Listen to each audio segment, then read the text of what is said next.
ನಮಸ್ಕಾರ.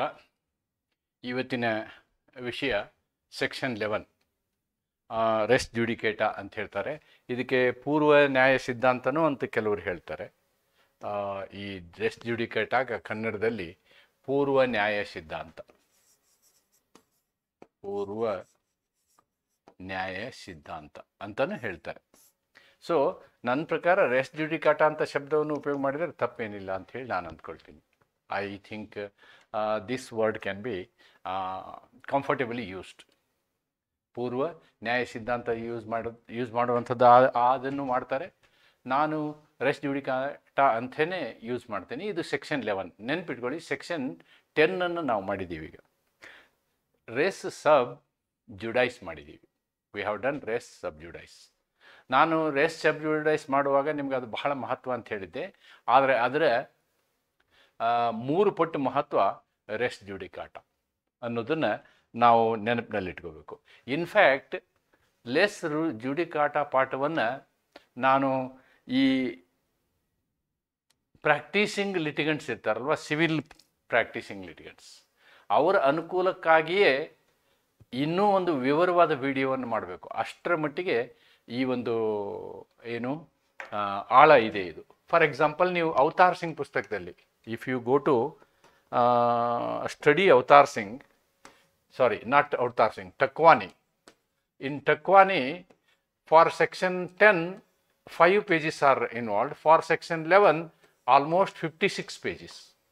So the importance, which I have seen. Okay, for the point of view of examination for LLB students, you may not be required to go so deep. So ಇವತ್ತಿನ ನನ್ನ ಕ್ಲಾಸನ್ನು ನಾನು ನಮ್ಮ LLB ಸ್ಟೂಡೆಂಟ್ಸ್ಗಳಿಗೆ ಬೇಕಾಗಿರುವಂತಹ ಮಾಹಿತಿಗೆ ಸೀಮಿತವಾಗಿಡ್ತೇನೆ. ಮತ್ತು ಈ ಹೇಳಿದಂಥ ಈ ಎಲ್ಲ ವಿಷಯಗಳನ್ನು ಇವತ್ತು ನಾನು ಚರ್ಚೆ ಮಾಡ್ತೀನಿ. ಏನು ಅಂತಂದರೆ, ಈ ಸೆಕ್ಷನ್ ಏನು ಹೇಳುತ್ತೆ, ವರ್ಬ್ಯಾಟಮ್ ವಾಟ್ ಸೆಕ್ಷನ್ ಟೆಲ್ಸ್, ಅದನ್ನು ಡಿಸ್ಕಸ್ ಮಾಡ್ತೀನಿ. ಅಂದರೆ ರೆಸ್ ಜುಡಿಕಾಟಾ ಅಂದರೆ ಏನು? ರೆಸ್ ಜುಡಿಕಾಟಾ, ಜುಡಿಕಾಟಾ ಅಂದರೆ ನಿರ್ಧರಿಸಿದ ಪ್ರಕರಣ ಅಥವಾ ತೀರ್ಪು. ರೆಸ್ ಅಂದರೆ ವಿಷಯ, ಯಾವ ವಿಷಯದ ಮೇಲೆ ಒಂದು ಪ್ರಕರಣ ನಿರ್ಧಾರವಾಗಿದೆಯೋ ಅಂಥದ್ದು ಅಂಥೇಳಿ. ಓಕೆ, ಇದರ ಮೂಲ ಏನು, ಯಾಕೆ ಇದು ಬೇಕು ಅಂತಕ್ಕಂಥದ್ದು. ದೆನ್ ಇದರ ತತ್ವ, ಉದ್ದೇಶಗಳೇನು ಅದನ್ನು ನೋಡ್ತೀವಿ. ಆಮೇಲೆ ರೆಸ್ ಜುಡಿಕೇಟಾ ಆಗಬೇಕಾದ್ರೆ ಏನೇನು ಷರತ್ತುಗಳಿರಬೇಕು ಅನ್ನೋದನ್ನು ನಾವು ನೋಡ್ತೀವಿ. ನೋಡಿ, ಇದಕ್ಕೆ 8 ಎಕ್ಸ್ಪ್ಲನೇಷನ್ ಕೊಟ್ಟಿದ್ದಾರೆ. Section 10 has got 8 explanations. So because it is very deeply analyzed and expressed in our civil procedure code. ಆ 8 ಎಕ್ಸ್ಪ್ಲನೇಷನ್ಗಳನ್ನು ನಾನು ನಿಮ್ಮ ಮುಂದೆ ತರ್ತೀನಿ. ಆಮೇಲೆ ಅದರ ಜೊತೆಗೆ ಏನು ಷರತ್ತುಗಳಿರಬೇಕು, what are all the conditions for, then the detailed explanations. Totally 8 explanations are there. 8 explanations are there. That also I am going to discuss. Then this in judicata there are 2 types. One is actual judicata, another is constructive judicata ಅಂತಕ್ಕಂಥದ್ದು ಬರುತ್ತೆ. ಅದನ್ನು ನೋಡ್ತೀವಿ. ಇದಕ್ಕೆ ಸಂಬಂಧಪಟ್ಟಂತೆ, ಈ ಕಾನ್ಸೆಪ್ಟ್ಗೆ ಸಂಬಂಧಪಟ್ಟಂತೆ 2-3 case ಲಾಗಳಲ್ಲಿ ಏನು ಹೇಳಿದ್ದಾರೆ ಅನ್ನುವಂಥ ತತ್ವವನ್ನು ನಿಮ್ಮ ಮುಂದೆ ತರ್ತೀನಿ. ಮತ್ತು ಯಾವ ಸಂದರ್ಭದಲ್ಲಿ ರೆಸ್ ಜುಡಿಕಾಟಾ ಅಪ್ಲೈ ಆಗೋದಿಲ್ಲ ಅನ್ನೋದನ್ನು ಹೇಳ್ತಾ, ಇದನ್ನು ನಿಮ್ಗೆ ಇನ್ನೂ ಅದರ ವಿಸ್ತೃತವಾದ ಅರ್ಥ ಆಗಬೇಕು ಅಂತಂದರೆ ರೆಸ್ ಸಬ್ ಜುಡೈಸ್ ಮತ್ತು ರೆಸ್ ಜುಡಿಕಾಟಾ ಮಧ್ಯದ ಅಂತರಗಳನ್ನು, ಅಂದರೆ ವ್ಯತ್ಯಾಸಗಳನ್ನು, ಡಿಫರೆನ್ಸ್ಗಳನ್ನು ನಾವು ತಿಳ್ಕೊಳ್ಳೋದು ಒಳ್ಳೆಯದು. ಅದಕ್ಕೆ ಅವೆರಡನ್ನು ನಾನೇನು ಮಾಡಿದ್ದೀನಿ, ಒಂದಕ್ಕೊಂದು ತುಲನೆ ಮಾಡಿದ್ದೀನಿ. I have made a comparison. So this comparison sheet also for the purpose of understanding both. ಯಾಕಂದರೆ ಮೇಲ್ನೋಟಕ್ಕೆ 2 ಸೆಕ್ಷನ್ ಒಂದೇ ಕಾಣ್ತವೆ ಅನ್ನೋದನ್ನು ನೋಡಿ, with conclusion I will finish this class. ನಾವು at the beginning I have reproduced here what exactly the text of our CPC says. The text of CPC ನಲ್ಲಿ ಏನು ಬರೆದಿದ್ದಾರೆ, ರೆಸ್ ಜುಡಿಕಾಟಾ ಬಗ್ಗೆ ಏನು ಬರೆದಿದ್ದಾರೆ. ಅಲ್ಲಿ ಸ್ಟೇ ಆಫ್ ಶೂಟ್ ಅಂತಿದೆ. Section 10 is stay of suit, section 11 is res judicata. ಏನು ಹೇಳುತ್ತೆ ರೆಸ್ ಜುಡಿಕಾಟಾ ಅಂತ ನಾವು ನೋಡೋದಾದರೆ, ನೋ ಕೋರ್ಟ್ ಶಾಲ್ ಟ್ರೈ. ಯಾವುದೇ ಒಂದು ನ್ಯಾಯಾಲಯ ಏನು ಮಾಡಬಾರ್ದು, ಟ್ರಯಲ್ಲೂ ಮಾಡಬಾರ್ದು. Try the suit or issue, ಯಾವುದೇ ವಿಷಯದ ಶೂಟ್ನ ವಿಷಯವನ್ನಾಗಲಿ ಅಥವಾ ಇಶ್ಯೂದ ವಿಷಯವನ್ನಾಗಲಿ ಅದು ಏನು ಮಾಡ್ಬೋದು, ಟ್ರಯಲ್ ಮಾಡಬಾರ್ದು. ಓಕೆ, ಯಾವ ಸಂದರ್ಭದಲ್ಲಿ? ಇನ್ which the matter directly and substantially in issue, ನೇರವಾಗಿ ಮತ್ತು ಪ್ರಮುಖವಾಗಿ ಅದೊಂದು ವಿಷಯ ಆಗಿರಬೇಕು. ಅದು ಎಂಥ ವಿಷಯ ಆಗಿರಬೇಕು? Has been directly and substantially A issue in a former shoot between the same parties or parties under whom any of them claim are litigating under the same title in a court competent to try such a subsequent suit or suit in which the issue has been subsequently raised and has been heard and finally decided.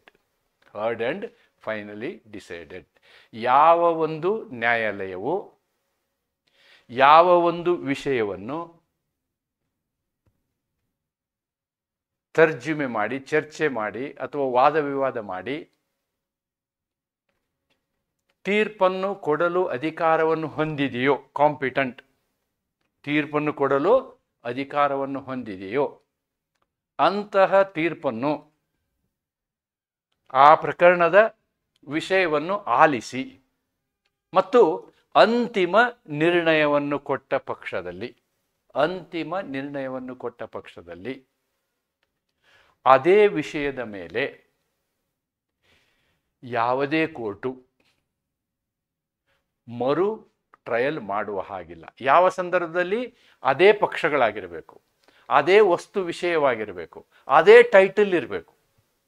ನೋಡಿ, ಅದೇ title. ಯಾವ ವಿಷಯದ ಬಗ್ಗೆ ಹೋರಾಟ ಮಾಡ್ತಾ ಇದ್ದೀರಿ ನೀವು, ಯಾವ ವಸ್ತು ವಿಷಯ ಇದೆ ಅದು ಹಾಗೇ ಇರಬೇಕು, ಪಕ್ಷಕಾರರು ಅವರೇ ಆಗಿರಬೇಕು, ಆ ಒಂದು ವಿಷಯ ನಿರ್ಣಯ ಆಗಿರಬೇಕು. ನಿರ್ಣಯ ಆದಂತಹ ವಿಷಯವನ್ನು ನಿರ್ಣಯ ಮಾಡಿದಂಥ ನ್ಯಾಯಾಲಯ ಆ ನಿರ್ಣಯವನ್ನು, ತೀರ್ಪನ್ನು ಕೊಡಲಿಕ್ಕೆ ಅದು ಜ್ಯೂರಿಸ್ಡಿಕ್ಷನ್ ಅಂದರೆ ನ್ಯಾಯವ್ಯಾಪ್ತಿಯನ್ನು ಹೊಂದಿರಬೇಕು. ಆ ರೀತಿ ನ್ಯಾಯವ್ಯಾಪ್ತಿಯನ್ನು ಹೊಂದಿದಂತಹ ಒಂದು ನ್ಯಾಯಾಲಯ ತೀರ್ಪನ್ನು ಕೊಟ್ಟ ನಂತರ ಅಂತಹ ತೀರ್ಪಿನ ವಿಷಯದಲ್ಲಿ ಅದೇ ಪಕ್ಷಗಾರರ ಅಥವಾ ಅವರ ಲೀಗಲ್ ಹೇರ್ಸ್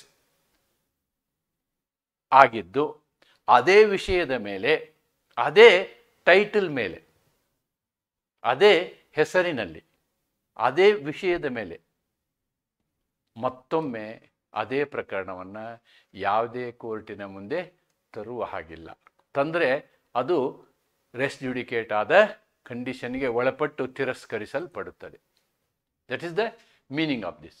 ಯಾವುದೇ ನ್ಯಾಯಾಲಯವು ಅದೇ ಪಕ್ಷಗಳ ನಡುವೆ ಅಥವಾ ಅವರ ಮೂಲ ಹಕ್ಕು ಹೊಂದಿರುವವರ ನಡುವೆ ಅದೇ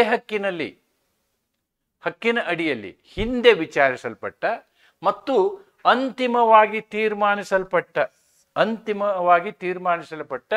ವಿಷಯವನ್ನು ಮತ್ತೆ ವಿಚಾರಣೆ ಮಾಡಲು ಸಾಧ್ಯವಿಲ್ಲ. ಒಂದು ಸಣ್ಣ ಎಕ್ಸಾಂಪಲ್ ಹೇಳ್ತೀನಿ ನಿಮಗಿಲ್ಲಿ. ಅಂತಿಮವಾಗಿ ಅನ್ನೋ ಶಬ್ದಕ್ಕೆ ಹರ್ಡ್ ಆ್ಯಂಡ್ ಫೈನಲಿ ಡಿಸೈಡೆಡ್. ಈಗ ನಾನು ಒಂದು ಕೇಸ್ ಹಾಕ್ತೀನಿ, ಯಾವುದೋ ಒಂದು ಕೋರ್ಟ್ ಮುಂದೆ ಹೋಗ್ತೀನಿ, ನಾನು ಕೇಸ್ ಹಾಕ್ತೀನಿ. ಕೋರ್ಟು ಆ ಪ್ರಕರಣವನ್ನು ಡಿಸ್ಮಿಸ್ ಮಾಡುತ್ತೆ. ಯಾಕೆ ಡಿಸ್ಮಿಸ್ ಮಾಡುತ್ತೆ? ಆ ಕೋರ್ಟಿನ ನ್ಯಾಯವ್ಯಾಪ್ತಿಗೆ ನಾನು ತೆಗೆದುಕೊಂಡು ಹೋದಂಥ ಕೇಸ್ ಬರೋದಿಲ್ಲ, ಅದು ಡಿಸ್ಮಿಸ್ ಮಾಡುತ್ತೆ. ಅಂತಹ ಪ್ರಕರಣದ ಮೇಲೆ ರೆಸ್ ಜುಡಿಕೇಟ್ ಅಪ್ಲೈ ಆಗಲ್ಲ. ಯಾಕೆಂದರೆ ಆ ಕೋರ್ಟು ಪೂರ್ಣ ಪ್ರಮಾಣ ನನ್ನ ಪ್ರಕರಣವನ್ನು ಹಿಯರ್ ಮಾಡಲಿಲ್ಲ ಮತ್ತು ನನ್ನ ಪ್ರಕರಣವನ್ನು ಫೈನಲ್ ಡಿಸಿಷನ್ ಮಾಡಲಿಲ್ಲ. ಅವರು they have dismiss this for want of jurisdiction. ಆ ನ್ಯಾಯಾಲಯದ ನ್ಯಾಯವ್ಯಾಪ್ತಿ ಇಲ್ಲದ ಕಾರಣಕ್ಕೋಸ್ಕರ ಅಲ್ಲಿ ಅದು ಏನು ಮಾಡ್ತು? ಈ ಕೇಸನ್ನು ಡಿಸ್ಮಿಸ್ ಮಾಡ್ತು. ರೈಟ್? ಆದ್ದರಿಂದ ಅಲ್ಲಿ ರೆಸ್ ಜುಡಿಕೇಟಾ ಅಪ್ಲೈ ಆಗುವುದಿಲ್ಲ. Your res judicata won't apply there. Right? Or your ಪೂರ್ವ ನ್ಯಾಯವ್ಯಾಪ್ತಿ ಅಂತ ಹೇಳ್ತಾರಲ್ವ, ಅದು ಅಪ್ಲೈ ಆಗೋದಿಲ್ಲ. ಅಪ್ಲೈ ಆಗಲಿಕ್ಕೆ ಇದರಲ್ಲಿ ಬೇಕಾದಷ್ಟು ರೀಸನ್ಗಳಿದ್ದಾವೆ. ಈ ರೀಸನ್ಗಳನ್ನು ಹೋಗ್ತಾ ನಾನು ಡೈಸೆಕ್ಟ್ ಮಾಡ್ತೀನಿ. I will in detail analyse these decisions. ಅದು ಬಹಳ ಮುಖ್ಯ. ನಿಮಗೆ ಪರೀಕ್ಷೆಯಲ್ಲಿ ಇದನ್ನೆಲ್ಲ, ಈ ಎಲ್ಲ ತರ್ಜುಮೆಯನ್ನು ನೀವು ಬರಿಬೇಕಾಗ್ತದೆ ಅಥವಾ ಇದರ ವಿವರಗಳನ್ನು ಬರಿಬೇಕಾಗ್ತದೆ. ಅದಕ್ಕಿಂತ ಮೊದಲು ಇದು ಎಲ್ಲಿ ಹುಟ್ಕೊಳ್ತು ಅಂತ ನಾವು ನೋಡೋದಾದರೆ, ನಾವೇನು ನೋಡ್ಬೋದು? ಯಾವುದೇ ಒಂದು ನ್ಯಾಯಾಂಗ ನ್ಯಾಯವನ್ನು ಕೊಟ್ಟರೆ ಸಮಾಜ, ವ್ಯಕ್ತಿಗಳು ಅದನ್ನು ಸರಿ ಅಂತ ಒಪ್ಕೋಬೇಕು. ಅದು ತತ್ವ ಇದರದು. ರೆಸ್ ಜುಡಿಕೇಟ್ ಆದ ತತ್ವ ಏನಂದ್ರು, ಪೂರ್ವ ನ್ಯಾಯ ನಿರ್ಣಯದ ತತ್ವ ಏನಂದ್ರೆ, ಪೂರ್ವ ನ್ಯಾಯ ನಿರ್ಣಯ ತತ್ವ,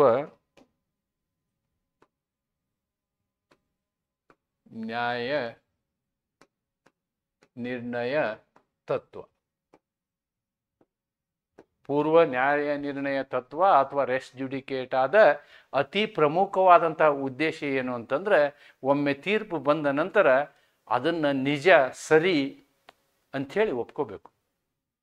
ಒಪ್ಕೊಂಡ್ಮೇಲೆ ಅದರ ಮೇಲೆ ಪ್ರಶ್ನೆ ಮಾಡುವಂಥ ಅಧಿಕಾರ ಬರೋದಿಲ್ಲ.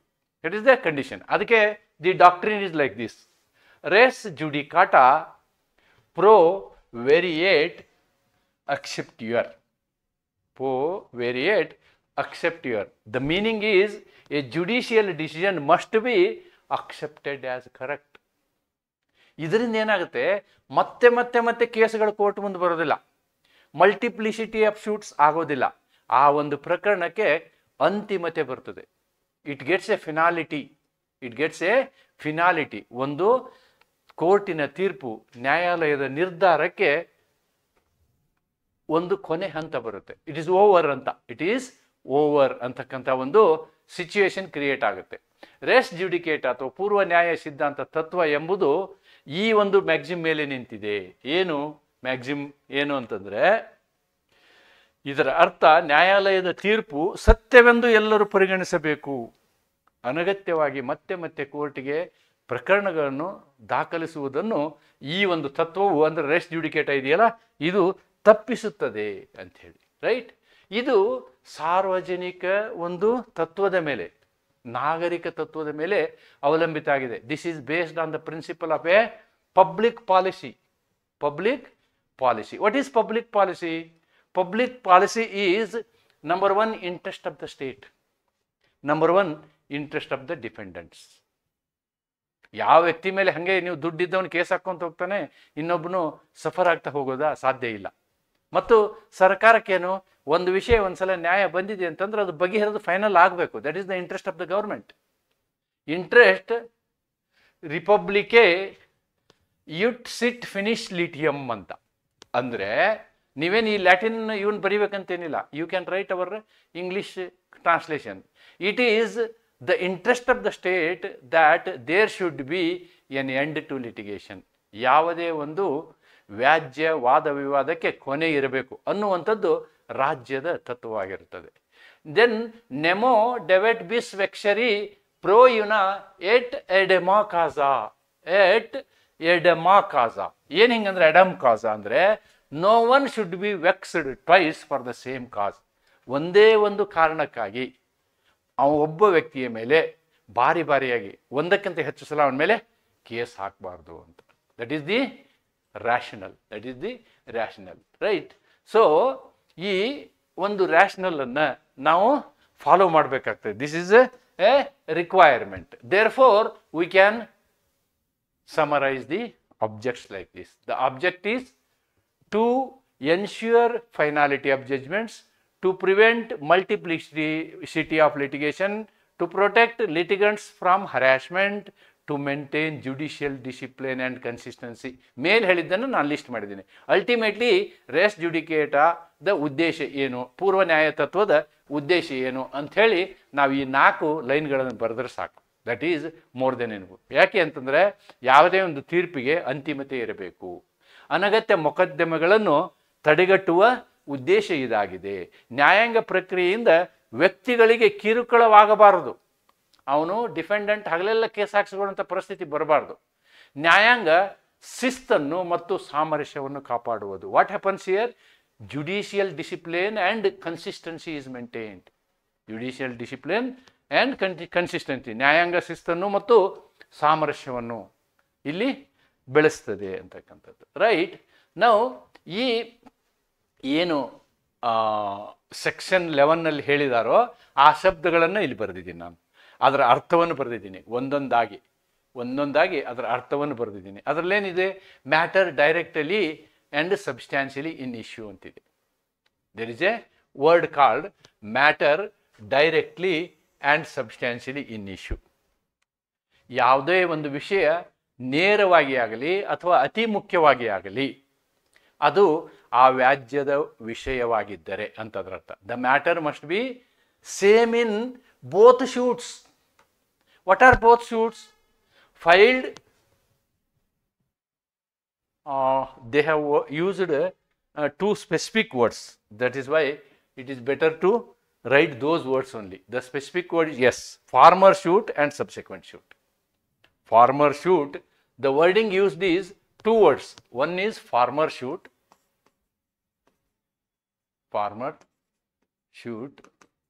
subsequent shoot,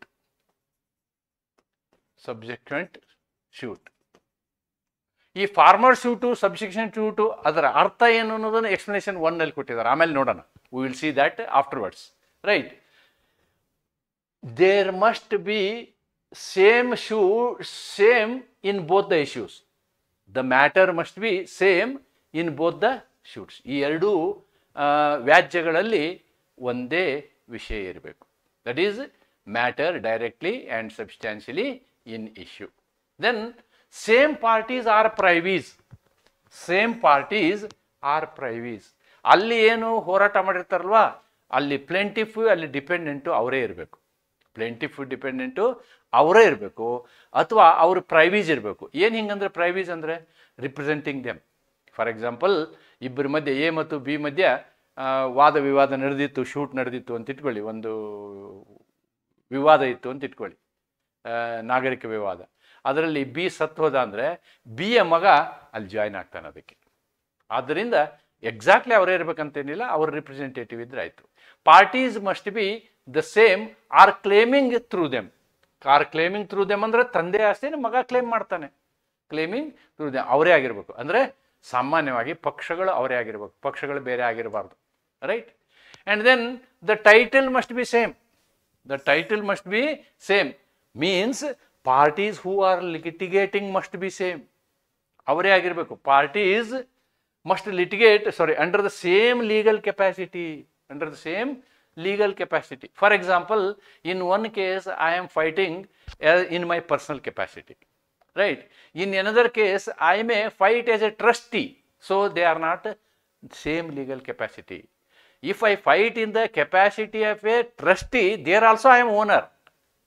If I am fighting in my own capacity, there also I am owner. But these are two different roles, not same legal capacity. Therefore, title must be same. ಅಂದರೆ ನಾನು ಪ್ರಾಪರ್ಟಿ ಓನರ್ ಆಗಿ ಅದರಲ್ಲಿ ಕೇಸ್ನಲ್ಲಿದ್ದೆ ಅಂದರೆ, ಎರಡನೇ ಕೇಸಲ್ಲೂ ನಾನು property owner ಆಗೇ ಇರಬೇಕು. ಎರಡನೇ ಕೇಸಲ್ಲಿ ಏನಾದರೂ ನಾನು ಟ್ರಸ್ಟಿಯಾಗಿ ಬಂದೆ, ಒಂದು ಕಂಪ್ನಿಯ CMD ಆಗಿ ಬಂದೆ, ಅಥವಾ ಗೌರ್ಮೆಂಟಿನ ಆಫೀಸರ್ ಆಗಿ ಬಂದೆ ಅಂತ ಹೇಳಿದರೆ, that is A different title. ಅದೇ ಹಕ್ಕು ಅಥವಾ ಅದೇ ಸಾಮರ್ಥ್ಯದ ಅಡಿಯಲ್ಲಿ ವಿಚಾರಣೆ ಆಗಿರಬೇಕು. ಸೇಮ್ ಟೈಟಲ್ ಅಂದರೆ ಕಾಂಪಿಟೆಂಟ್ ಕೋರ್ಟ್ ಅಂದರೆ A court which is having jurisdiction ಅಂದರೆ ನ್ಯಾಯಿಕ ಅಧಿಕಾರ. ಯಾವ ಒಂದು ನ್ಯಾಯಾಲಯಕ್ಕೆ ನ್ಯಾಯಿಕ ಅಧಿಕಾರವಿರುತ್ತೋ, ಏನನ್ನ ಈ ವಿಷಯವನ್ನ ವಿಚಾರಣೆ ಮಾಡಿ ತೀರ್ಪು ಕೊಡುವ ಅಧಿಕಾರ ಯಾವ ಕೋರ್ಟಿಗೆ ಇರುತ್ತೋ ಅದಕ್ಕೆ ನಾವೇನಂತೀವಿ? Competent court. ಅರ್ಹವಾದ ನ್ಯಾಯಾಲಯ, ನ್ಯಾಯಿಕ ಅರ್ಹತೆಯನ್ನು ಹೊಂದಿರುವ ನ್ಯಾಯಾಲಯ. ದ ಫಾರ್ಮರ್ ಶೂಟ್, ನಾನು ಹೇಳಿದ್ನಲ್ಲ, ಇಲ್ಲಿ ಬರ್ದಿದ್ದೀನಿ ನೋಡಿ, ಫಾರ್ಮರ್ ಶೂಟ್. ನಾವು ರೆಸ್ ಸಬ್ ಜುಡೈಸಲ್ಲಿ ಏನು ಯೂಸ್ ಮಾಡ್ತೀವಿ? ಪ್ರೀವಿಯಸ್ ಶೂಟ್, ಸಬ್ಸೆಕ್ವೆಂಟ್ ಶೂಟ್ ಅಂತೀವಿ. Earlier suit, subsequent. ಆ ಶಬ್ದದ ಬದಲಿಲ್ಲಿ ಫಾರ್ಮರ್ ಅಂತ ಹಾಕಿದ್ದಾರೆ. ಅದಕ್ಕೆ ಕಾರಣ ಇದೆ, ಎಕ್ಸ್ಪ್ಲನೇಷನ್ 1 ಹೇಳುವಾಗ ಹೇಳ್ತೀವಿ. Right, same. ಸರಿ, competent court I have discussed. Then the farmer suit must have been decided by the court competent to try the subsequent suit. Nodi, very interesting. Here the word used subsequent suit. Here the court is farmer suit court. The farmer suit must have been decided by a competent court. Nodi, ಮೊದಲು ನ್ಯಾಯವನ್ನು ನಿರ್ಧರಿಸಿದಂತಹ ನ್ಯಾಯಾಲಯ ಇರುತ್ತಲ್ವಾ, ಆ ನ್ಯಾಯಾಲಯಕ್ಕೆ ಎರಡನೇ ಸಲ ನಂತರದಲ್ಲಿ ಬಂದಂತಹ ಏನು ವ್ಯಾಜ್ಯ ಇರುತ್ತಲ್ವಾ, ಆ ವ್ಯಾಜ್ಯದಲ್ಲಿರುವ ವಿಷಯವನ್ನು ನಿರ್ಧರಿಸುವ ನ್ಯಾಯಿಕ ಹಕ್ಕು ಇರಬೇಕು. Very clear, you have to get it very clear. ಇಲ್ಲಿ the suit is subsequently filed and whatever the matters they are claimed in the subsequent suit, all those issues which are in the subsequent suit must be such such issues that they can be tried by a court which has already decided the matter, matter heard and finally decided. ಯಾವುದು matter heard and finally decided? ಯಾವ ವಿಷಯವನ್ನು judgment B final, not ಇಂಟರ್ಲಿಕೇಟರಿ. ನೋಡಿ, ಈ civil ಕೋರ್ಟಲ್ಲಿ ಮಧ್ಯೆ ಸಾಕಷ್ಟು ಜಡ್ಜ್ಮೆಂಟ್ಗಳು ಬರ್ತವೆ. ಅವಕ್ಕೆ ಇಂಟೀರಿಯಂ ಜಡ್ಜ್ಮೆಂಟ್ ಅಂತಾರೆ, ಇಂಟರ್ಲಿಕೇಟರಿ ಜಡ್ಜ್ಮೆಂಟ್ ಅಂತಾರೆ. ಅವಲ್ಲ, ಸಂಪೂರ್ಣ ವಿಷಯ ಆಗಿರಬೇಕು. ಸಂಪೂರ್ಣ ವಿಷಯದ ಚರ್ಚೆ ಮುಗಿದು ಅಂತಿಮ ತೀರ್ಪನ್ನು ಕೊಟ್ಟಿರಬೇಕು.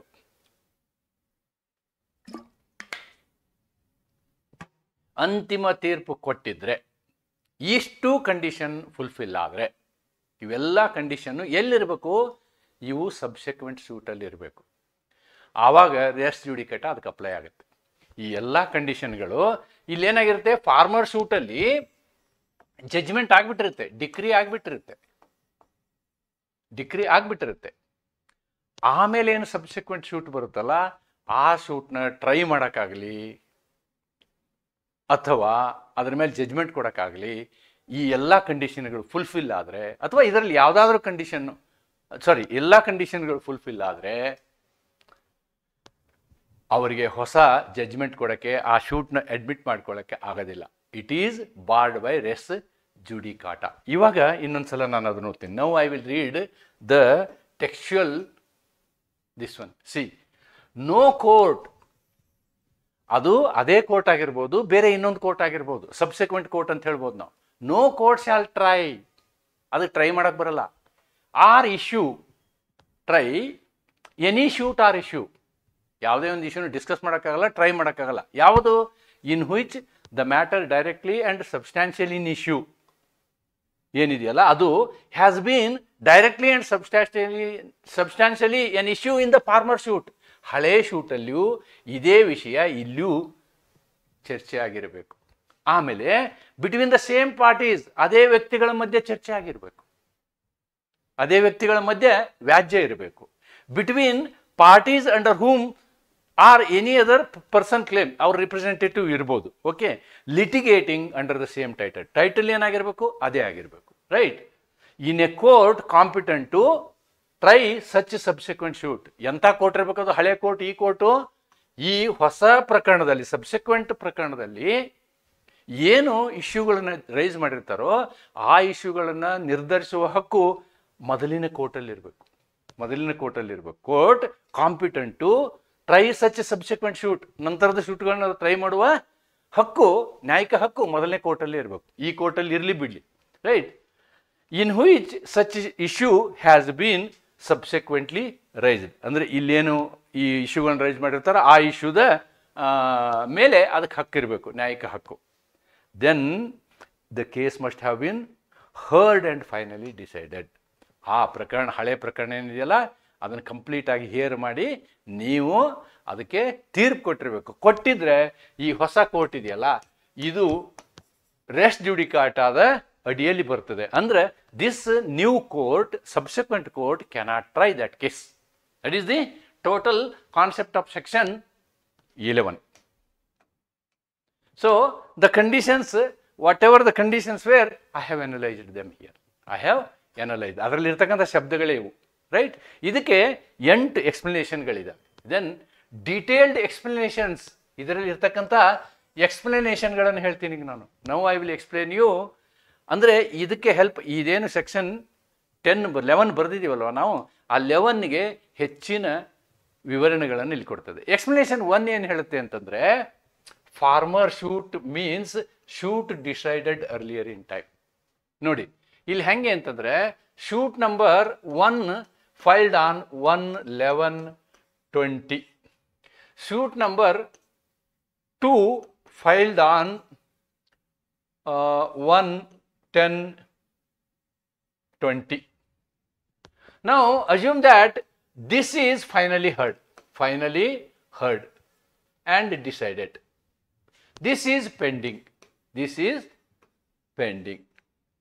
Now, as per this explanation, ನೋಡಿ ಇಲ್ಲಿ ಬರೀ ಡೇಟ್ ನ ನೋಡಿದ್ರೆ ನಮಗೇನಾಗುತ್ತೆ, ಇದು ಪ್ರೀವಿಯಸ್ ಶೂಟ್ ಆಗುತ್ತೆ, ಇದು ಏನಾಗುತ್ತೆ ಸಬ್ಸೆಕ್ವೆಂಟ್ ಶೂಟ್ ಆಗುತ್ತೆ. ದಿಸ್ ವಿಲ್ ಬಿಕಮ್ ಸಬ್ಸೆಕ್ವೆಂಟ್, ನಂತರದ ಸಬ್ಸೆಕ್ವೆಂಟ್.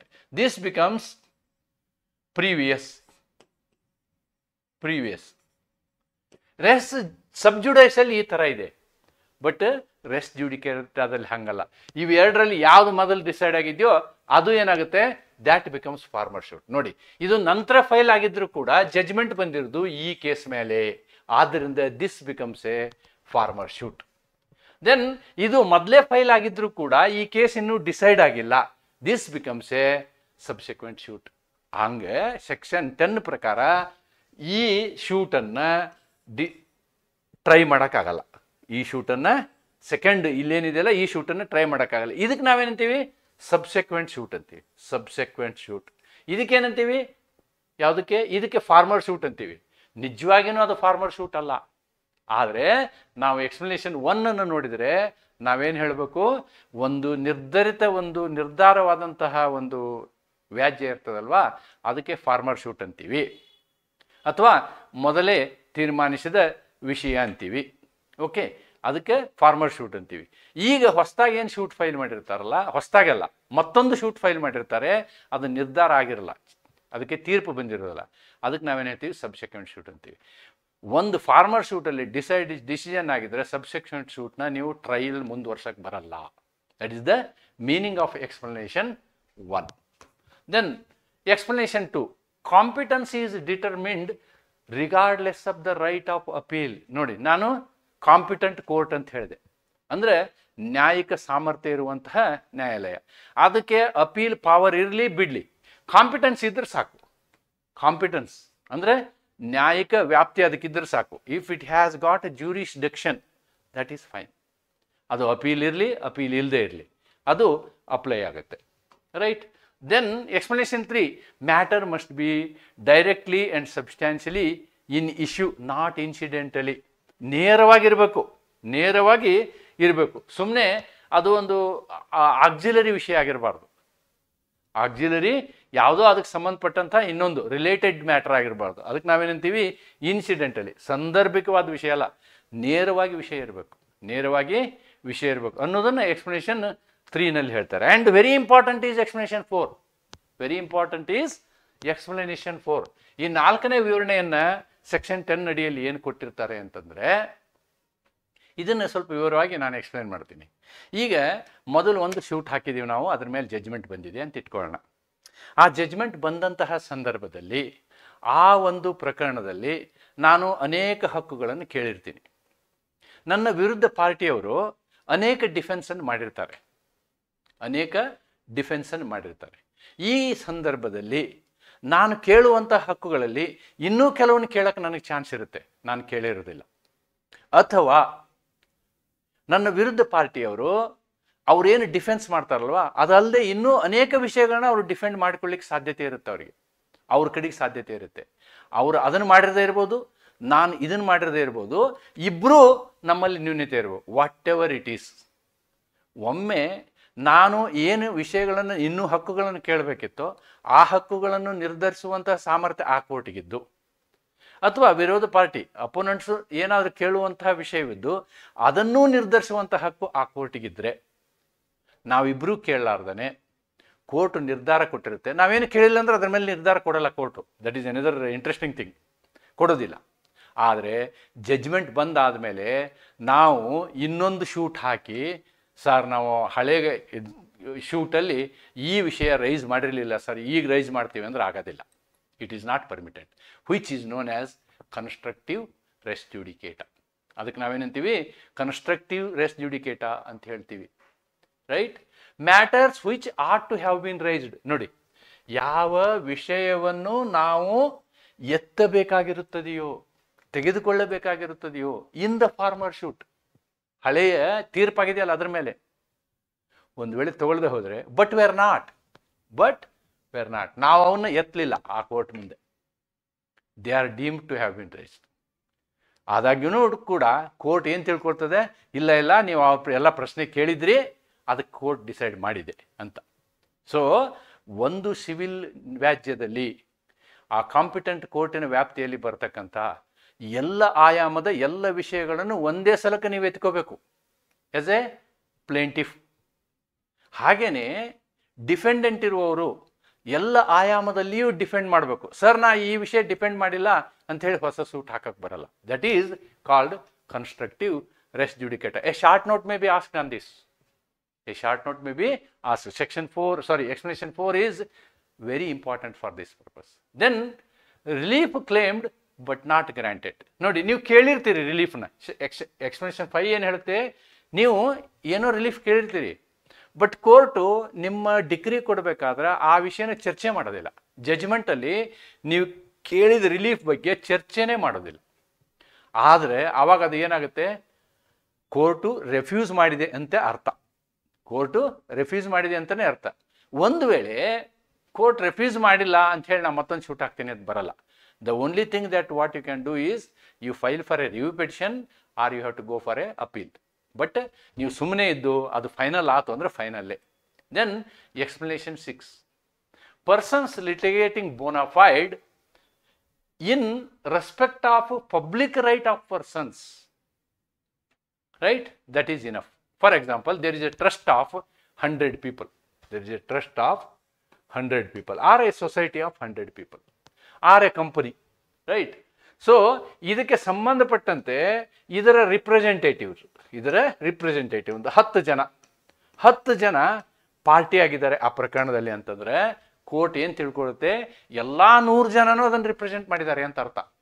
All the 100 people are represented ಅನ್ನೋದು ಅದರ ಅರ್ಥ. ಅದಕ್ಕೇನಂತಾರೆ, persons litigating bona fide in respect of public right represent others. ಈ 100 ಜನರನ್ನು ಇವರು ರಿಪ್ರೆಸೆಂಟ್ ಮಾಡ್ತಾ ಇದ್ದಾರೆ ಅಂತ.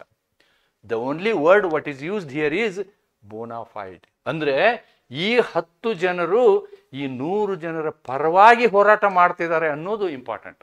ಒಂದು ವೇಳೆ ಈ 10 ಜನರು ಆ ವಿರೋಧಿ ಪಕ್ಷದ ಜೊತೆಗೆ ಶಾಮೀಲಾಗಿ ಬೇಕಂತಲೇ ಸೋತಿದ್ರೆ ಆವಾಗ ಬೋನಾಫೈಡ್ ಆಗೋದಿಲ್ಲ, it becomes ಮಾಲಾಫೈಡ್.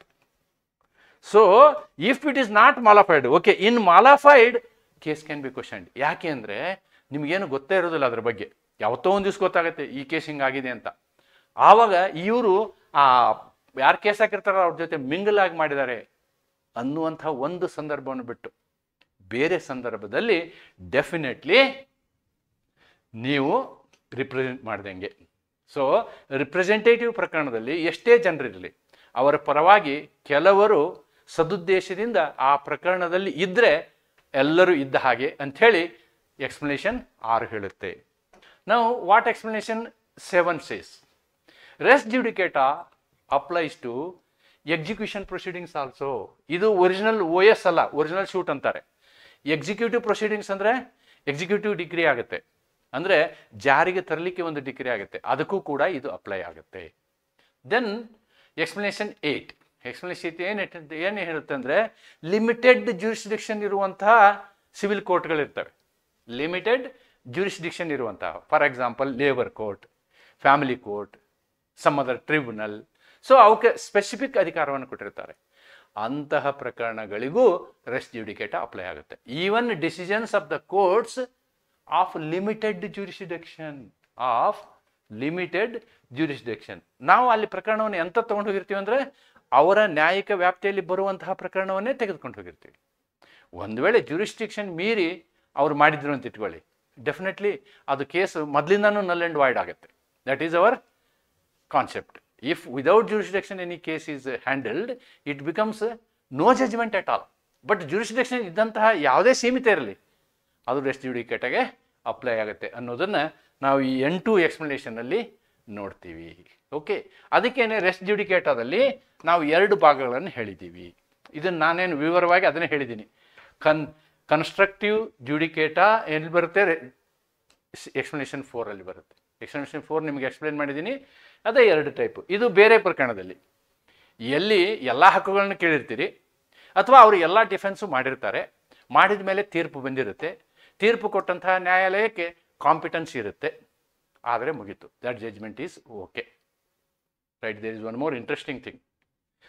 The judgment is given. For argument, let us assume that judgment given was wrong. The possibility was the affected party has to appeal. Now assume that affected party has not appealed at all. If we, according to law, if we look at the judgment may be per inquirium, bad in law ಇರಬಹುದು. ಆದರೆ ಅವರಿಬ್ಬರ ಮಧ್ಯೆ limitation type bar ಆದಮೇಲೆ ಅದು ಅವರಿಬ್ಬರ ಮಧ್ಯೆ final. Judgement ಸರಿ ಇರಲಿ, ಜಜ್ಮೆಂಟ್ ಸರಿ ಇರಲಿ, res judicata applies to them also. A and B, there is a judgment. Judgment is in favor of B. Right? A was supposed to go to appeal. A appeal ಮಾಡಲ್ಲ. A ಗೆ appeal ಮಾಡಿದರೆ ಅಪೀಲೇಟ್ ಕೋರ್ಟಲ್ಲಿ ಎಗೆ definitely ತೀರ್ಪು ಅವನ ಪರವಾಗಿ ಬರುತ್ತೆ. ಆದರೆ ಅವನು ಅಪೀಲ್ ಮಾಡೋದಿಲ್ಲ. ಲಿಮಿಟೇಷನ್ ಟೈಮ್ ಮುಗಿದು ಹೋಗುತ್ತೆ. ಜಜ್ಮೆಂಟು ಸರಿಯಾದ ರೀತಿಯಲ್ಲಿ ಆಗಿರೋದಿಲ್ಲ. ಅದಕ್ಕೆ ಲೀಗಲಿ ಪರ್ ಇನ್ಕ್ಯೂರಿಯಮ್ ಅಂತಾರೆ. ಜಜ್ಮೆಂಟ್ ಪರ್ ಇನ್ಕ್ಯೂರಿಯಮ್ ಅಥವಾ ಜಜ್ಮೆಂಟ್ ಬ್ಯಾಡ್ ಇನ್ ಲಾ ಅಂತಾರೆ. ಅಂಥ ಸಂದರ್ಭದಲ್ಲಿಯೂ ಕೂಡ ಅವರಿಬ್ಬರ ಮಧ್ಯದ ಆ ಜಜ್ಮೆಂಟ್ ಇದೆಯಲ್ಲ, it takes finality. That cannot be reopened again after the limitation period. Res judicata is applied in that condition also. Res judicata applies in article 32(226) also. 32(226) also. ಅಕಸ್ಮಾತು ನೀವು ಫಂಡಮೆಂಟಲ್ ರೈಟ್ಸ್ನ ಕೇಳಕ್ಕೆ ಹೈಕೋರ್ಟ್ಗೆ ಹೋಗಿರ್ತೀರಿ. ಹೈಕೋರ್ಟು ನಿಮ್ಮ ಕೇಸ್ನ ಡಿಸ್ಮಿಸ್ ಮಾಡುತ್ತೆ. High court dismiss ಮಾಡಿದ ಮೇಲೆ ನೀವು ಇಲ್ಲಿ ಡಿಸ್ಮಿಸ್ ಮಾಡಿದೀವಿ ಅಂತ ಹೇಳಿ ಸುಪ್ರೀಂ ಕೋರ್ಟ್ಗೆ ಡೈರೆಕ್ಟ್ ಹೋಗಿ ಮತ್ತೊಂದು ಕೇಸ್ ಹಾಕಕ್ಕೆ ಬರಲ್ಲ. Res judicata applies here also. Res judicata applies here also. ನೀವು ಸುಪ್ರೀಂ ಕೋರ್ಟ್ಗೆ ಅಂದರೆ ನೇರವಾಗಿ ಸುಪ್ರೀಂ ಕೋರ್ಟ್ಗೆ ಹೋಗ್ಬೋದು, ನೋ ಪ್ರಾಬ್ಲಮ್. ನೀವು ಹೈಕೋರ್ಟಿಗೆ ಹೋಗ್ಬೋದು ಫಂಡಮೆಂಟಲ್ ರೈಟ್ಸ್, ನೋ ಪ್ರಾಬ್ಲಮ್. ಆದರೆ ಹೈಕೋರ್ಟಲ್ಲಿ ಡಿಸ್ಮಿಸ್ ಆದಂತಹ ರಿಟ್ ಪೆಟಿಷನನ್ನು ನೀವು ಹಿಂಗೆ ನೆಗ್ಲೆಕ್ಟ್ ಬಿಟ್ಟು ಹೊಸ ರಿಟ್ ಪೆಟಿಷನ್ನ ಸುಪ್ರೀಂ ಕೋರ್ಟಲ್ಲಿ ಹಾಕಿದರೆ ಅದು ರೆಸ್ಟ್ ಜುಡಿಕೇಟಾದಿಂದ ರಿಜೆಕ್ಟ್ ಆಗುತ್ತೆ. ನೀವು ಬೇಕಂದ್ರೆ 136 ಅಪ್ಲಿಕೇಶನ್ ಹಾಕೋಬಹುದು. 226 ನಿಮಗೆ ನ್ಯಾಯ ಸಿಕ್ಕಿಲ್ಲ ಅಂದರೆ SLP ಫೈಲ್ ಮಾಡ್ಬೋದು ಅಂಡರ್ ಆರ್ಟಿಕಲ್ 136. ಆದರೆ ಹೊಸ ಪೆಟಿಷನ್ ಹಾಕಕ್ಕೆ ಬರಲ್ಲ. ಹೊಸ ಪೆಟಿಷನ್ ಹಾಕಕ್ಕೆ ಬರಲ್ಲ. ನೀವು ಅಪೀಲ್ ಮಾಡ್ಬೋದು. You can go on appeal under SLP. That is the concept. Right? So judicators are these two types. Then important case laws. I have only written whatever is there in the section. ಯಾವ ಪ್ರಕರಣದಲ್ಲಿ ಏನೇನು ಆಯಿತು ಅಂತ. ಇವನ್ನ 1 or 2 ನೀವು ನೆನಪಿಟ್ಕೊಂಡು ಬರೆದ್ರೆ ಒಳ್ಳೆಯದು. ನೋಡಿ, 1ನೇ ಪ್ರಕರಣ ಏನು ಹೇಳುತ್ತೆ? Res judicata rest on public policy. Yes, ಇದನ್ನು ಎಕ್ಸ್ಪ್ಲೇನ್ ಮಾಡಿದ್ದೀನಿ ನಾನು. ರೈಟ್? 2ನೇ ಪ್ರಕರಣ ಏನು ಹೇಳುತ್ತೆ? Applies to writs. Yes, this also have explained. C, Daryao versus state of UP 1961 supreme court ಈ ರೀತಿ ಹೇಳಿದೆ. Then what is the third thing? Applies to execution proceedings. ಇದನ್ನು ಡಿಸ್ಕಸ್ ಮಾಡಿದ್ದೀನಿ. This is also there. ಇದಕ್ಕೆ ಸಂಬಂಧಪಟ್ಟಂಗೆ ಒಂದೊಂದು ಕೇಸ್ ಬರಿಬೋದು ನೀವು. ದೆನ್ ಕನ್ಸ್ಟ್ರಕ್ಟಿವ್ ರೆಸ್ಟ್ ಜುಡಿಕೇಟಾ ಇದನ್ನು ಮಾಡಿದ್ದೀನಿ. Forward construction versus Prabhat Mandal. Judicata, constructive judicata explain. ಈ ಪ್ರಕರಣದಲ್ಲಿ ಅದನ್ನು ನಾನೇನು ಎಷ್ಟಂಗೆ ಎಕ್ಸ್ಪ್ಲೇನ್ ಮಾಡಿದ್ದೀನಿ ಅದನ್ನು ಅಲ್ಲಿ ಎಕ್ಸ್ಪ್ಲೇನ್ ಮಾಡಿದ್ದಾರೆ. That's it. ಇವು ಯಾವುದೋ ನೀವು ಪ್ರಕರಣಗಳನ್ನು ನೀವು ಸೇರಿಸ್ಬೋದು ನಿಮ್ಮ ಆನ್ಸರ್ಗೆ. ರೈಟ್? ಯಾವ ಪ್ರಕರಣದಲ್ಲಿ ರೆಸ್ಟ್ ಜುಡಿಕೇಟಾ ಅಪ್ಲೈ ಆಗೋದಿಲ್ಲ ಅನ್ನೋದನ್ನು. ಒಂದನೇದ್ದು ಏನು ಹಿಂದಿನ ಪ್ರಕರಣವನ್ನು ಅಂದರೆ ಪ್ರೀವಿಯಸ್ ಶೂಟ್ ಅಂದರೆ ನಾವು ಏನಂತೀವಿ ಅದಕ್ಕೆ, what is the word we have used? The word, sorry, I have forgotten.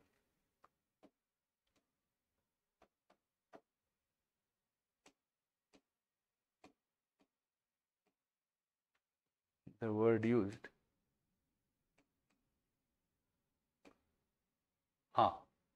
Farmer shoot. I'm sorry. Farmer shoot. Farmer shoot. In the farmer shoot, ಯಾವ ಕೋರ್ಟು ನಿಮ್ಮ ಹಿಂದಿನ ತೀರ್ಪನ್ನು ಕೊಟ್ಟಿರ್ತದೆ ಆ ಕೋರ್ಟಿಗೆ ಅಕಸ್ಮಾತು ನ್ಯಾಯಿಕ ವ್ಯಾಪ್ತಿ ಇರಲಿಲ್ಲ ಅಂದರೆ ಸಬ್ಸಿಕ್ವೆಂಟ್ ಶೂಟ್ ಈಸ್ ಪರ್ಮಿಟೆಡ್ 100%. ಅದಕ್ಕೆ ರೆಸ್ಟ್ ಜುಡಿಕೇಟನ ಪ್ರಶ್ನೆ ಇಲ್ಲೇ ಇಲ್ಲ. Law it self permits, number 1. ಆದರೆ ಯಾವುದೇ ಜಜ್ಮೆಂಟಲ್ಲಿ ಫ್ರಾಡ್ ಆಗಿರಬಾರ್ದು. ನೋಡಿ, ಕೊಲಿಷನ್ ಇನ್ ಪ್ರೀವಿಯಸ್ ಜಜ್ಮೆಂಟ್. ಯಾವ ಪ್ರೀವಿಯಸ್ ಜಜ್ಮೆಂಟಲ್ಲಿ ಫ್ರಾಡ್ ಆಗಿದೆ ಅನ್ನೋದನ್ನು ನೀವು ಸಬ್ಸಿಕ್ವೆಂಟ್ ಶೂಟಲ್ಲಿ ಪ್ರೂವ್ ಮಾಡಬೇಕು. ಅದರಲ್ಲಿ ವಂಚನೆ ಆಗಿದೆ ಅಂಥೇಳಿ ಅಂದ್ರೆ ಆಗುತ್ತೆ. ಆಮೇಲೆ ಅದೇ ಹೇಳಿದ್ನಲ್ಲ, ಲ್ಯಾಕ್ ಆಫ್ ಜ್ಯೂರಿಸ್ಡಿಕ್ಷನ್. ಹಿಂದಿನ ಕೋರ್ಟ್ನಲ್ಲಿ ಜ್ಯೂರಿಸ್ಡಿಕ್ಷನೇ ಇಲ್ಲ ಅಂದರೆ, ಅವರಿಗೆ ನ್ಯಾಯಿಕ ವ್ಯಾಪ್ತಿ ಇಲ್ಲ, ಆದರೂ ಅವ್ರು ತೀರ್ಪು ಕೊಟ್ಟಿದ್ರು ಅಂದರೆ ನೀವು ಮಾಡ್ಬೋದು. ಚೇಂಜ್ ಇನ್ ಲಾ, ಏನು ಕಾನೂನು ಪ್ರಕಾರ ಏನಾದ್ರು ಚೇಂಜ್ ಆಗಿದ್ರೆ, ಅಂದರೆ ರೈಟ್ಸ್ ಕೊಡಬೇಕಾದ್ರೆ ಅವತ್ತಿದ್ದಂತಹ ಕಾನೂನು ಬೇರೆ ಇರುತ್ತೆ, ಬೇರೆ ಕಾನೂನಿನ ಆಧಾರದಲ್ಲಿ ನೀವು ಹೊಸ ಜಡ್ಜ್ಮೆಂಟ್ ಎಕ್ಸ್ಪೆಕ್ಟ್ ಮಾಡ್ತೀರಿ, ಆವಾಗ ಮಾಡ್ಬೋದು. That is possible. Then matters continuing rights. Yes, this is a very important thing. What are all continuing rights? Habeas corpus is a continuing right. Salary is a continuing right. Pension is a continuing right. ಅಂತವನ್ನ ನೀವು ಎಷ್ಟು suit ಆದರೂ ಹಾಕ್ಕೊಳ್ಬೋದು. That's ಇವೆಲ್ಲ exceptions. ಇವಕ್ಕೆ res judicata do not apply. Res judicata not applies in these situations. That's it. Right? Then I have made the difference between res judicata and res sub judice. Nodi, meaning matter pending. Section 10 ಆದರೆ matter pending. Section 11 ಆದರೆ judgment given, already decided. ನೋಡಿ, ಈ 10 ಯಾವಾಗ apply ಆಗುತ್ತೆ? Case pending ಇದ್ದಾಗ. 11 ಯಾವಾಗ apply ಆಗುತ್ತೆ? Case ಮುಗಿದ ಮೇಲೆ. ದೆನ್ ಇಲ್ಲಿ 10 ನಲ್ಲಿ ಏನಾಗುತ್ತೆ? Later suit is only stayed. ಆಮೇಲೆ ಹಾಕ್ತಿರಲ್ಲ ನೀವು ಸಬ್ಸೆಕ್ವೆಂಟ್ ಶೂಟು, ಅದು ಏನಾಗುತ್ತೆ? ಅದು ಸ್ಟೇ ಆಗುತ್ತೆ ಅಷ್ಟೇ, ಪೆಂಡಿಂಗ್ ಇರುತ್ತೆ ಅಷ್ಟೇ. It will not be adjudicated. But ಇದರಲ್ಲಿ ಇಂಟೀರಿಯಂ ಆರ್ಡರ್ ಹಾಕ್ಬೋದು. ಇಂಟೀರಿಯಂ ಆರ್ಡರು, ಸ್ಟೇ, ಇಂಜಂಕ್ಷನ್ ಎಲ್ಲ ಕೊಡ್ಬೋದು. ನೋಡಿ, ಇಲ್ಲಿ ಶೂಟ್ ತೊಗೊಳಕ್ಕೆ ಬರಲ್ಲ. Your suit will not be taken. That is not considered. Suit will not be considered. ಯಾವುದರಲ್ಲಿ? ಜುಡಿಕೇಟಾನಲ್ಲಿ. Next, avoid conflicting decisions. ಇದು ಯಾಕೆ ಮಾಡ್ತಾರೆ ಅಂದರೆ, ರೆಸ್ ಸಬ್ಜುಡಿಸ್ ಯಾಕೆ ಮಾಡ್ತಾರೆ ಅಂದರೆ, 2-3 ಕೋರ್ಟಲ್ಲಿ ಕೇಸ್ ಇದ್ದು ಬೇರೆ ಬೇರೆ ಜಜ್ಮೆಂಟ್ ಬರಬಾರ್ದು ಅಂತ. ರೈಟ್? ಇಲ್ಲಿ ರೆಸ್ ಜುಡಿಕೇಟ ಯಾಕೆ ಮಾಡ್ತಾರೆ ಅಂದರೆ, ಸಬ್ಜುಡೈಸಲ್ಲಿ ಮಲ್ಟಿಪಲ್ ಜಜ್ಮೆಂಟ್ಸ್ ಬರ್ಬೋದು ಅಂತ. ಇಲ್ಲಿ ಯಾವುದೇ ಒಂದು ನ್ಯಾಯಾಲಯದ ತೀರ್ಪಿಗೆ ಅಂತಿಮತೆಯನ್ನು ಕೊಡುವ ಉದ್ದೇಶಕ್ಕಾಗಿ. ರೈಟ್? ದೆನ್ ಇಲ್ಲಿ ನೋಡಿ, 2 ಶೂಟ್ ಪೆಂಡಿಂಗ್ ಇರಬೇಕು, 2 ಪೆಂಡಿಂಗ್ ಇರಬೇಕು. ಇಲ್ಲಿ ಹಂಗಲ್ಲ, ಒಂದು ಡಿಸೈಡ್ ಆಗಿರುತ್ತೆ, ಒಂದು ಡಿಸೈಡ್ ಆಗಿರೋದಿಲ್ಲ. ದೆನ್ ಇದು ಪ್ರೊಸೀಜರಲ್. ಯಾವುದು? Section 10 is procedural. Section 11 is substantive, rule of law and policy. Substantive means it is A decision. It is a decision. It is a complete concept of substantive theory, rule of law and public policy. Rule of law and public policy. Here it talks about procedure, right? So these are all the differences. With this I can conclude. I have given a conclusion. Almost it is a repetition of what we have discussed now. The doctrine of res judicata under section 11 of CPC is one of the most important principles of civil procedure. It is rooted in public policy to bring finality to the judicial decisions and prevent multiplicity of litigation. The maxim nemo debet bis vexari pro una et edam causa ensures that no person is harassed twice for the same cause, and interest publicae ut sit finis litium emphasizes that there must be an end to a litigation in the interest of the government. Res judicata is not merely a technical rule, but a rule of fundamental importance. Therefore, we call it as substantive, ensuring that litigation comes to an end and that judicial time and resource are preserved for fresh cases or fresh causes. So the same thing I have written it in Kannada here. Res judicata ನಾಗರಿಕ ಪ್ರಕ್ರಿಯೆಯಲ್ಲಿ ಅತ್ಯಂತ ಪ್ರಮುಖ ತತ್ವವಾಗಿದೆ. ಇದು ಸಾರ್ವಜನಿಕ ಹಿತಾಸಕ್ತಿ ಮೇಲೆ ಆಧಾರವಾಗಿದ್ದು ತೀರ್ಪುಗಳಿಗೆ ಅಂತಿಮತೆ ನೀಡುವುದು ಮತ್ತು ಅಗತ್ಯ ಮೊಕದ್ದಮೆಗಳನ್ನು ತಡೆಗಟ್ಟುವುದು ಎಂಬ ಉದ್ದೇಶ ಹೊಂದಿದೆ. ಅಂದರೆ ಯಾರನ್ನು ಅದೇ ಕಾರಣಕ್ಕಾಗಿ 2 ಬಾರಿ ಕಿರುಕುಳ ಕೊಡಬಾರದು ಮತ್ತು ರಾಜ್ಯದ ಹಿತಕ್ಕಾಗಿ ಮೊಕದ್ದಮೆಗಳಿಗೆ ಅಂತ್ಯ ಇರಬೇಕು. ರೆಸ್ ಜುಡಿಕಾಟ ಕೇವಲ ತಾಂತ್ರಿಕ ನಿಯಮವಲ್ಲ, ಅದು ಮೂಲಭೂತ ಮಹತ್ವದ ನಿಯಮ, ಏಕೆಂದರೆ ಅದು ಪ್ರಕರಣಗಳಿಗೆ ಅಂತ್ಯ ತರುತ್ತದೆ ಹಾಗೂ ನ್ಯಾಯಾಂಗದ ಸಮಯ ಮತ್ತು ಸಂಪನ್ಮೂಲಗಳನ್ನು ಹೊಸ ಪ್ರಕರಣಗಳಿಗೆ ಉಳಿಸುತ್ತದೆ. So this is all about res judicata for the point of view of law examinations. This much of information is sufficient ಅಂಥೇಳಿ ಅನ್ನುವ ಉದ್ದೇಶದಿಂದ I have only done res judicata. I have examined all your papers and the content what I have given you is more than sufficient to answer the question on res judicata ಅಂತ ಹೇಳ್ತಾ ಇವತ್ತಿನ ಈ ವಿಡಿಯೋವನ್ನು ಇಲ್ಲಿಗೆ ಮುಕ್ತಾಯ ಮಾಡ್ತೀನಿ. ನಮಸ್ಕಾರ.